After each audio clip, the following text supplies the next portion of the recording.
മിന്നുകെട്ട് ഭാഗം 30. രചന അവതരണം ദിവ്യരാജ്. ഈശോയെ, അപ്പോ കളിയായി പറഞ്ഞതല്ലായിരുന്നോ? വരുമെന്ന് പറഞ്ഞെങ്കിലും ഇത്രയും വേഗം വരുമെന്ന് കരുതിയില്ല. അമ്മച്ചിയോട് പോലും ഇതേപ്പറ്റി പറഞ്ഞില്ലല്ലോ കർത്താവേ. ജാനറ്റ് നെഞ്ചിൽ കൈവച്ചുകൊണ്ട് ഓർത്തതെ 4 പേരും മുറ്റത്തെത്തിയിരുന്നു. കയ്യിലിരുന്ന ചൂലെടുത്ത് ഒരു മൂലയ്ക്ക് വെച്ചിട്ട് അകത്തേക്ക് കയറിപ്പോയവൾ ആവുന്നത്രയും വേഗത്തിൽ. പെട്ടെന്ന് ചെയ്തുകൊണ്ടിരുന്ന ജോലി നിർത്തിവെച്ചിട്ട് ഏന്തി അകത്തേക്ക് കയറിപ്പോകുന്നവളെ അമ്പരപ്പോടെ നോക്കിക്കൊണ്ട് പുറത്തേക്കിറങ്ങി വന്നതായിരുന്നു പ്രഭ, ജാനറ്റിന്റെ അമ്മ. പെട്ടെന്ന് ജോസഫിനെയും ഇസഹാക്കിനെയും കണ്ട് അന്തിച്ചു പോയവർ. ഹ, എന്നതാ പ്രഭേ, നീ എന്നാത്തിനാ ഇങ്ങനെ മിഴിച്ചു നോക്കുന്നേ? ജോസഫ് ചിരിയോടെ തിരക്കി. അയ്യോ, അത് പെട്ടെന്ന് ജോണിനെയും അച്ചായനെയും കണ്ടപ്പോൾ അകത്തേക്ക് കയറി വന്നേരെ അച്ചായോ. അത് ഞാൻ അകത്ത് കിടക്കുക പറഞ്ഞുകൊണ്ട് അവരെ അകത്തേക്ക് ക്ഷണിച്ചു പ്രഭ. 4 പേരും അവരുടെ പിന്നാലെ അകത്തേക്ക് കയറി ചെന്നു. ആ ചെറിയ വീട്ടിൽ ഉള്ളതിൽ വച്ച് വലിയൊരു റൂമിലേക്കാണ് അവർ പോയത്. എണ്ണയുടെയും കുഴമ്പിന്റെയും മണം മൂക്കിലേക്ക് അരിച്ചു കയറി തുടങ്ങി 4 പേരുടെയും. നോക്കിയേ ഇച്ചായ, ഇതാരൊക്കെയാ വന്നിരിക്കുന്നതെന്ന്.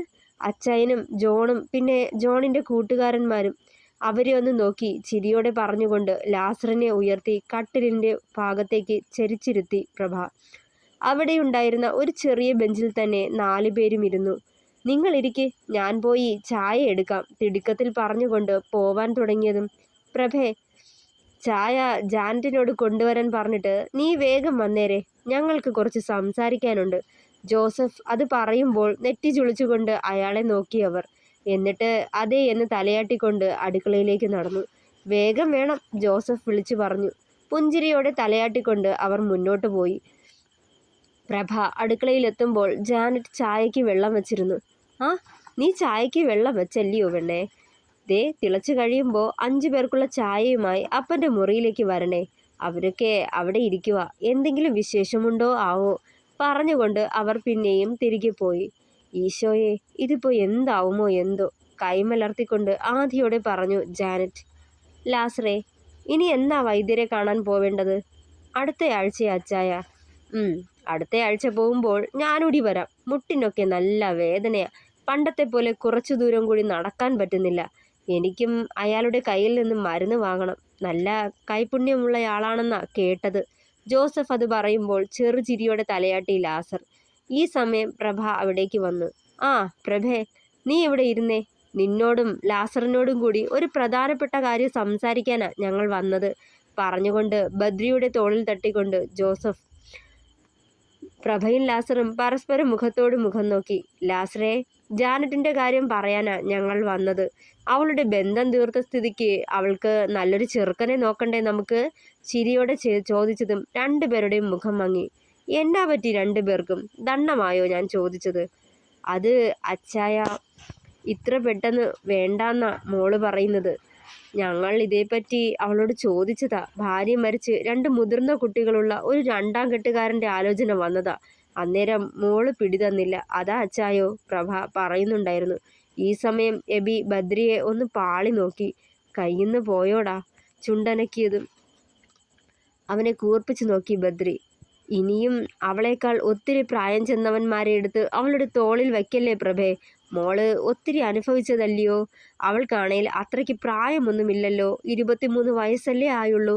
ദേ, പറയാനുള്ളത് ഞാനങ്ങ് പറയാം. ഇവനെ നിങ്ങൾക്ക് അധികം പരിചയമുണ്ടോ എന്നറിയില്ല. ബദ്രിയുടെ തോളിൽ കൈവച്ചുകൊണ്ട് പറഞ്ഞു. ഇവനെ വളർത്തിയത് എൻ്റെ മരുമകനാ, ഐസക്. കുഞ്ഞു നാളെ മുതൽ ഞങ്ങൾ അറിയുന്ന ചെറുക്കനാ. ബദ്രി എന്ന ഇവൻ്റെ പേര്. സ്വന്തമായി ഒരു സ്കൂൾ നടത്തുക. ഈ തല്ലുപിടുത്തവും ഗുസ്തിയുമൊക്കെ മാർഷൽ ആർട്സാ വല്യപ്പച്ച, ബദ്രി പതിഞ്ഞ ശബ്ദത്തിൽ തിരുത്തി പറഞ്ഞു. ആ, എന്നതായാലും നീ അവിടെ പിള്ളാരെ പഠിപ്പിക്കുന്നത് ഇതൊക്കെയല്ലയോ? അവനൊന്ന് ഇളിച്ചു കാട്ടി. ഈ സമയം ജാനറ്റ് ഒരു ട്രേയിൽ ചായയുമായി വന്നിരുന്നു. അവൾ തന്നെ അവർക്ക് 4 പേർക്കും ലാസറിനും ചായ എടുത്തു കൊടുത്തു. അപ്പോ ഞാൻ പറഞ്ഞു വന്നത്, ഇവന് വേണ്ടി ജാനറ്റിനെ പെണ്ണ് ചോദിക്കാനാണ് ഞങ്ങൾ വന്നത്. അത് കേട്ടതും ഞെട്ടലോടെ പ്രഭയും ലാസറും ബദ്രിയെ നോക്കി. ഒരു ചമ്മിയ ചിരിയോടെ അവരെ നോക്കി അവനും. ബദ്രിയുടെ കണ്ണുകൾ ജാനറ്റിലായതും മുഖം തിരിച്ച് പുറത്തേക്കിറങ്ങി പോയിരുന്നവൾ. നീ എന്ത് പറയുന്നു ലാസറേ? ദേ, ഇവന്റെ ആദ്യത്തെ വിവാഹമാ. ജാനറ്റ് മോളെ ഇവൻ പൊന്നുപോലെ നോക്കുമെന്നതിന് യാതൊരു സംശയവും വേണ്ട. അവളെ പട്ടിണിക്കിടില്ലവൻ. സ്വന്തമായി 10-20 സെന്റ് സ്ഥലവും ഒരു നല്ല വീടുമുണ്ട് കയറി കിടക്കാൻ. ദേ എൻ്റെ ജോണിൻ്റെ പ്രായമാ ബദ്രി. അവർ തമ്മിലല്ലേ ചേരൂ പ്രഭേ. എന്തിനാ കണ്ട തൈക്കിളവന്മാർക്ക് പന്ത് തട്ടാൻ ഇനിയും മോളെ വിട്ടുകൊടുക്കുന്നത്? അയാൾ പറഞ്ഞു നിർത്തി. അച്ചായ, ഇടുപിടിയെന്ന് ഇങ്ങനെ പറഞ്ഞാൽ മോളോട് ചോദിക്കാതെ? പറഞ്ഞുകൊണ്ട് അയാളെ നോക്കി ലാസർ. മുൻപും നിങ്ങളൊരു വിവാഹം നടത്തി അവളുടെ പൂർണ്ണ സമ്മതത്തോടെ അല്ലാതെയാ. എന്നിട്ട് എന്തുണ്ടായി? ആ ബുദ്ധിമുട്ട് ഇനി അവൾക്കുണ്ടാവരുത്. ബദ്രിയെ എനിക്ക് നല്ലോണം അറിയാം, അതുകൊണ്ട് പറയുക. ആലോചിച്ച് മറുപടി പറയും. ലാസറിനെയും പ്രഭയെയും മാറി മാറി നോക്കി ജോസഫ്. അച്ചായ, ഞങ്ങൾക്കൊരിഷ്ടക്കുറവുമില്ല. മോൾക്ക് നല്ലത് വരണമെന്ന് തന്നെ ഞങ്ങളും ആഗ്രഹിക്കുന്നത്. അന്ന് അച്ചായൻ എതിർത്തിട്ട് കൂടി ഞങ്ങൾ ആ വിവാഹത്തിന് സമ്മതം അറിയിച്ചത് തെറ്റായി. കൂലിപ്പണി ചെയ്യുന്നവനായാലും അവൾക്ക് ചേരുന്ന ഒരു ചെക്കനെ കണ്ടെത്തിയാൽ മതിയെന്ന് അച്ചായനെന്ന് പറഞ്ഞെങ്കിലും ആ പോലീസുകാരൻ്റെ ജോലിയിലും സമ്പത്തിലും കണ്ണു മഞ്ഞളിച്ച ഞങ്ങൾ. കണ്ണുകൾ തുടച്ചുകൊണ്ട് പറഞ്ഞു നിർത്തി പ്രഭ. മതി പ്രഭയെ കരഞ്ഞത്. നീ മോളോട് ഇതേപ്പറ്റി വിശദമായി തന്നെ സംസാരിക്ക്. കഴിഞ്ഞ ജീവിതത്തെ ഓർത്ത് വെറുതെ നെഞ്ചു നീട്ടാണ്ടെന്ന് പറഞ്ഞേക്ക്. ആറി തുടങ്ങിയ ചായ ചുണ്ടോട് ചേർത്തുകൊണ്ട് പറഞ്ഞു ജോസഫ്. പറയാം അച്ചായ, മോളെ കൊണ്ട് ഞങ്ങൾ സമ്മതിപ്പിച്ചോളാം. പ്രഭ അത് പറയവേ ദീർഘമായി നിശ്വസിച്ചുകൊണ്ട് നെഞ്ചിൽ കൈവച്ചു ബദ്രി. എന്നാൽ 2 ദിവസത്തിനകം മറുപടി അറിയിച്ചേക്കണം. ഞങ്ങൾ ഇറങ്ങാം. ചായ കുടിച്ചു കഴിഞ്ഞ് ഗ്ലാസുകൾ ട്രെയിൽ വെച്ചു അവർ. പടികടന്നിറങ്ങാൻ നേരം ബദ്രിയുടെ കണ്ണുകൾ ജാനറ്റിനെ തിരഞ്ഞു പോയിരുന്നു. പക്ഷെ കണ്ടില്ല. നിരാശയോടെ പുറത്തേക്കിറങ്ങി മുന്നോട്ട് നടന്നു ബദ്രി. വീണ്ടും പിന്തിരിഞ്ഞു ഒന്ന് നോക്കിയതും കണ്ടു ചെറുചിരിയോടെ വാതിലിന് മറവിലേക്ക് മറയുന്നവളെ. അത് കണ്ടത് ബദ്രിക്ക് ലോകം പിടിച്ചടക്കിയ സന്തോഷമായിരുന്നു. കള്ളച്ചിരിയോടെ അവളെ ഒന്നുകൂടി പാളി നോക്കി ബദ്രി. ഇത്തവണ അകത്ത് കയറിപ്പോയി പെണ്ണ്. ഡാ മതിയടാ കള്ളക്കാമുക. അവൾ കയറിപ്പോയി. വീണ്ടും വീണ്ടും തിരിഞ്ഞു നോക്കി പോകുന്നവൻ്റെ തലയ്ക്കൊരു കൊട്ടുകൊടുത്തു യവി. നീ പോടാ മൂരാച്ചി. പുച്ഛിച്ചിട്ട് അവനെ നോക്കി മുന്നോട്ട് നടന്നു. ഡാ ഈസ, അവൾ സമ്മതിക്കോടാ? നഖം കടിച്ചുകൊണ്ട് ചെറിയ ടെൻഷനോടെ ചോദിച്ചു ബദ്രി. സമ്മതിപ്പിക്കുമോ എന്ന് ചോദിച്ചാൽ നമുക്ക് സമ്മതിപ്പിക്കാമടാ. നീ ഇപ്പോൾ വന്നേ. പറഞ്ഞുകൊണ്ട് അവൻ്റെ തോളിൽ കൈയിട്ട് മുന്നോട്ട് നടന്നു ഇസഹാക്ക്. തറവാട്ടിലേക്ക് ചെന്ന് കയറിയതേ കണ്ടു എഡ്ഡിയുടെ കാർ മുറ്റത്ത് നിർത്തിയിട്ടിരിക്കുന്നത്. എഡ്ഡി വന്നോ? വലിയ സന്തോഷത്തോടെ ഇസഹാക്ക് അകത്തേക്ക് കയറി ചെന്നു. അവിടെ ചെന്നതേ കണ്ടു ഹാളിലെ സെറ്റിയിലിരുന്നു കൊണ്ട് അമ്മാളുവിനെ ചേർത്ത് പിടിച്ചിരിക്കുന്ന കത്രീനാമയെയും തൊട്ടടുത്ത് സോഫിയയെയും. രണ്ടുപേരെയും കണ്ടതേ മുഖം തെളിഞ്ഞു ഇസഹാക്കിൻ്റെ. അല്ല, ഇതാര്? കത്രിക്കുട്ടിയോ? കത്രീനാമയുടെ അടുത്തേക്ക് ചെന്നു ഇസഹാക്ക്. അതെ, ഇത്ര നേരം ഇവിടെ ഇരുന്നതല്ലയോ? മതി, ഇനി ഞാൻ എൻ്റെ കത്രിക്കുട്ടിയുടെ മടിയിൽ ഇച്ചിരി കിടന്നോട്ടെ. അങ്ങോട്ട് മാറി നിൽക്കടി പെമ്പിളെ. അവളെ തള്ളി മാറ്റിക്കൊണ്ട് കത്രീനാമയുടെ കാൽച്ചുവട്ടിലായി ഇരുന്നു കൊണ്ട് അവരുടെ മടിയിൽ തലചായ്ച്ചു വെച്ചു ഇസഹാക്ക്. അമ്മാള് ചെറുചിരിയോടെ അവനെ നോക്ക മാത്രം ചെയ്തു. അപ്പോഴേക്കും അവളുടെ ഹൃദയമിടിപ്പിൻ്റെ വേഗത കൂടിയിരുന്നു. കണ്ണുകൾ ഇടയ്ക്കിടെ ഗോവണിയിൽ ഇരുന്നു കൊണ്ട് അവളെ വശ്യമായി നോക്കുന്നവനിലേക്ക് പാഞ്ഞു. ഭയം തോന്നി ഓരോ നിമിഷവും. അവിടെ നിന്നൊന്ന് അകന്നു മാറി നിൽക്കാൻ കൊതിച്ചു അവളുടെ ഉള്ളം. ഡാ ചെക്ക, ഇവിടേക്ക് വന്നിട്ട് ഇത്രയും നാളായി, എന്നിട്ടും അവൻ ഇടയ്ക്ക് കുരിശുമറ്റത്തേക്ക് വന്ന് തല കാണിച്ച് പോവാൻ തോന്നിയെന്ന് നോക്കിയേ. കാണുമ്പോൾ മാത്രമേ ഉള്ളൂ പുന്നാരവും സ്നേഹപ്രകടനവും. അല്ലാതെ ഇപ്പോൾ ഈ ചെക്കൻ ഞങ്ങളെയൊക്കെ ഓർക്കുന്നുണ്ടോ ആവോ? അല്ലേ സോഫിയെ? ഇസഹാക്കിൻ്റെ കവളിൽ പിച്ചിക്കൊണ്ട് പരിഭവം പറഞ്ഞു കത്രീനാമ. ഹോ, വിട്ടേക്ക് കത്രിക്കൂട്ടി, ഇതിപ്പോൾ വലിയ തിരക്കായി പോയി. അതാ കള്ളച്ചിരിയോടെ പറഞ്ഞുകൊണ്ട് അമ്മുവിനെ നോക്കിയവൻ.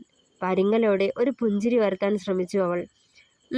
അത് കൊള്ളാം. കുറച്ചുനാൾ തിരക്കൊക്കെ മാറ്റി വെക്കാൻ പോവാന്നും പറഞ്ഞ് ഓഫീസിലെ എല്ലാ കാര്യങ്ങളും എഡ്ഡിയെ ഏൽപ്പിച്ച് എൻ്റെ മോളെയും കൊണ്ട് ഇറങ്ങി വന്നവനാ. എന്നിട്ട് ഇവിടെയും തിരക്കാണ് പോലും. ചിരിയോടെ പറഞ്ഞു കത്രീനമ്മ. മോൾ ഇങ്ങനെ നിൽക്കാതെ ഇവിടെ ഇരുന്നേ. എഡ്ഡിയുടെ നോട്ടം എത്താതെ ഒളിച്ചു നിന്ന അമ്മാളുവിനെ വലിച്ച് സോഫി തൻ്റെ അടുത്തേക്ക് പിടിച്ചിരുത്തി. അവൻ്റെ നോട്ടം പോലും അവളുടെ ശരീരം പൊള്ളിച്ച പോലെ തോന്നി അമ്മുവിന്. അല്ല, ആനി മോളെന്തിയെ? വന്നിട്ട് നേരം ഇത്രയുമായിട്ടും അവളെ കണ്ടില്ലല്ലോ. ത്രേസ്യാമ്മയെ സോഫി നോക്കി. അവള് കുരിശടിയിലേക്ക് പോയിരിക്കുക. മാതാവിന് മെഴുകുതിരി കത്തിച്ച് പ്രാർത്ഥിച്ചേച്ചും വരാമെന്നും പറഞ്ഞു പോയതാ. വരേണ്ട നേരായി, ഇപ്പോൾ വരും, ചിരിയോടെ പറഞ്ഞു ത്രേസ്യാമ്മ. കുറച്ചു കഴിഞ്ഞതും ആനി അവിടേക്ക് വന്നു. എഡ്ഡിയുടെ കാർ പുറത്ത് കിടക്കുന്നത് കണ്ടതേ ദേഷ്യം തോന്നിയിരുന്നു അവൾക്ക്. തേടിയ വള്ളി കാലിൽ ചുറ്റി. ഇനി അയാൾ അമ്മാളുവിനെ ദ്രോഹിക്കാൻ നോക്കുവേണേൽ അയാൾക്കുള്ള പണി ഞാനാവും കൊടുക്കുക. ഓർത്തുകൊണ്ട് അകത്തേക്ക് കയറി ചെന്നു. അവളെ കണ്ടതേ അമ്മുവിൻ്റെ പകുതി ശ്വാസം വീണു. കത്രീനാമ്മയെ കണ്ടതും വല്യമ്മച്ചിന്ന് വിളിച്ചുകൊണ്ട് അവരുടെ അടുത്തേക്ക് ചെന്നു കവളിൽ മുത്തിയവൾ. അവരും അവളുടെ നെറുകിൽ ചുംബിച്ചു. പയ്യെ ചെന്ന് സോഫിയുടെ അടുത്തായിരുന്നു. ഈ സമയം തൻ്റെ അരികിൽ വിറയോടിരിക്കുന്നവളെ നെറ്റിച്ചുളിച്ചു നോക്കി. എഡ്ഡി മുകളിലിരിക്കുന്നത് കണ്ണുകൊണ്ട് ആംഗ്യം കാട്ടിയതും അവൾ ചെരിഞ്ഞ് അവനെ നോക്കി. ഒന്നും അറിയാത്ത പോലെ ഫോണും കയ്യിലെടുത്ത് എഡ്ഡി അപ്പോൾ മുകളിലേക്ക് നടന്നു. ആശ്വാസത്തോടെ നെഞ്ചിൽ പയ്യെ കൈവച്ചുകൊണ്ട് ആനിയുടെ തോളിലേക്ക് ചാഞ്ഞു അമ്മാളു. പിന്നീടുള്ള അമ്മുവിൻ്റെ ഓരോ നിമിഷവും ടെൻഷനോടെയാണ് കടന്നുപോയത്. എഡ്ഡിയുടെ ഒളിഞ്ഞും തെളിഞ്ഞുമുള്ള നോട്ടവും ചുണ്ടുകൂർപ്പിച്ചുള്ള ചുംബനവും അവളെ അലോസരപ്പെടുത്തി തുടങ്ങി. വെറുപ്പോടെ മുഖം തിരിച്ച് അവൾ നിന്നു. അതേപ്പറ്റി ആനിയോട് പറഞ്ഞിരുന്നു. എഡ്ഡിയെ ഒറ്റയ്ക്ക് കിട്ടട്ടെ, ബാക്കി അവൾ നോക്കിക്കോളാമെന്ന് ഉറപ്പ് കൊടുത്തു ആനി. രാത്രി അത്താഴം കഴിഞ്ഞ് എല്ലാവരും ഒരുമിച്ച് കൂടി ഇരിപ്പുണ്ടായിരുന്നു ഹാളിൽ. തമാശ പറഞ്ഞും പഴയ കാര്യങ്ങൾ പറഞ്ഞും സമയം പോയിക്കൊണ്ടിരുന്നു. ഇസഹാക്ക് അമ്മുവിനെ തന്നെ നോക്കിയിരിപ്പുണ്ടായിരുന്നു. പതിവിലും വിപരീതമായി അവളുടെ മുഖത്തെ മാറ്റം കണ്ട് എന്ത് പറ്റിയെന്ന് കണ്ണുകൊണ്ട് ആംഗ്യം കാട്ടി ചോദിച്ചവൻ. ഒന്നുമില്ലെന്ന് തലയാട്ടുക മാത്രം ചെയ്തു അമ്മാളു. ഏറെ നേരം കഴിഞ്ഞും ചർച്ചകൾ തീരുന്നില്ലാന്ന് തോന്നിയതും ഇസഹാക്ക് അമ്മാളുവിനെ നോക്കി മുകളിലേക്ക് വരാൻ കണ്ണു കാണിച്ചു. ഇപ്പോൾ വരില്ലെന്ന് അവൾ തലയാട്ടിയതും ചുണ്ട് കടിച്ചു പിടിച്ചുകൊണ്ട് അവളെ നോക്കി കണ്ണിറുക്കി. ചമ്മലോടെ മുഖം താഴ്ത്തി പെണ്ണ്. ഇതെല്ലാം കണ്ട് പല്ല് ഞെരിച്ച് കോപം അടക്കി പിടിച്ചിരിക്കുകയായിരുന്നു എഡ്ഡി. ആ, നിങ്ങളിരിക്ക്, ഞാൻ പോവോ, എനിക്ക് നല്ല ഉറക്കം വരാ. മൂരി നിവർത്തിക്കൊണ്ട് ബദ്രിയെയും എബിയെയും നോക്കിയവൻ. ചെക്കൻ്റെ കെട്ട് പൊട്ടി. ഈശോയെ, ആ പെണ്ണിനെ കാത്തോളണേ. ആക്കിയ മൂളലോടെ എബി അവനെ കളിയാക്കിയതും അവൻ്റെ തലയ്ക്കൊരു കൊട്ടും കൊടുത്തിട്ട് ചമ്മിയ ഒരു ഇളിയോടെ മുകളിലേക്ക് നടന്നു ഇസഹാക്ക്. കുറച്ചു നേരം അവിടെയൊക്കെ ഇരുന്ന് താളം ചവിട്ടിയിട്ട് ആരും തന്നെ ശ്രദ്ധിക്കില്ലെന്നായതും പതിയെ എഴുന്നേറ്റ് റൂമിലേക്ക് വലിഞ്ഞു അമ്മാളു. ഗോവണി കടന്ന് മുകളിലേക്ക് ചെന്നതേ ആരോ അവളെ ബലമായി കയ്യിൽ പിടിച്ചു വലിച്ച് അടുത്ത റൂമിലേക്ക് കൊണ്ടുകയറി വാതിൽ ചാരി. മുഖമുയർത്തി നോക്കിയതും തൊട്ടു മുന്നിൽ നിൽക്കുന്നവനെ കണ്ട് വിറച്ചു നിന്നുപോയി അമ്മു. തുടരും. പ്രിയപ്പെട്ടവരെ, കഥ ഇഷ്ടമായാൽ അഭിപ്രായങ്ങൾ പറയണേ. ലൈക്ക് ചെയ്യുക, ഷെയർ ചെയ്യുക, സപ്പോർട്ട് ചെയ്യുക, ഹൈപ്പ് ചെയ്യുക. നിങ്ങളുടെ സപ്പോർട്ട് കൂടെ ഉണ്ടാവണം. എങ്കിൽ മാത്രമേ എനിക്ക് മുന്നോട്ട് പോകാൻ പറ്റുള്ളൂ കേട്ടോ.